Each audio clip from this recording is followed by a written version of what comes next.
Menace de mort, chiffre d'affaires en baisse de 35%. Cette commerçante historique de la rue Polac est désespérée. Dans mon magasin, on ne peut plus rentrer parce qu'ils envahissent tout le devant. La dernière fois, il y a un qui m'a menacé. Alors madame, vous allez nous laisser enfin ou je fusille. J'ai porté plainte parce que là, ça va dans les menaces. Insultes, intimidations, agressions physiques, rixes entre vendeurs. Ces derniers mois, les riverains de Noailles dénoncent l'accroissement de l'insécurité.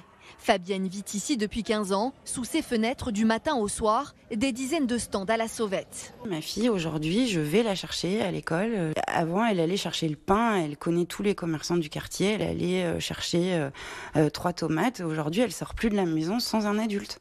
Alors, pour tenter d'endiguer le problème, une nouveauté, ce camion-benne. Dès ce mois-ci, il accompagnera les agents de police dans leur opération de lutte contre les vendeurs à la sauvette. Mise en place par la ville de Marseille, ce dispositif doit passer 2 fois par jour, du lundi au vendredi. Quasi 1 tonne qui est saisie et détruite en quelques minutes au travers d'un passage. Et donc l'intérêt de la benne, c'est d'assécher en fait la sauvette au point qu'elle ne puisse plus se réinstaller parce que plus de marchandises pour pouvoir revendre derrière.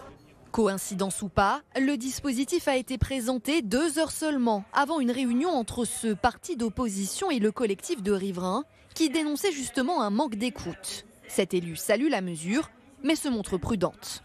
S'il n'y a pas de durée, ce sont des opérations coup de poing, ce sont des coups d'épée dans l'eau et ça ne marchera pas. La réalité, c'est que les quartiers sont tenus quand la présence des institutions est forte. Reste à connaître l'efficacité alors que la piétonisation du quartier doit être lancée bientôt.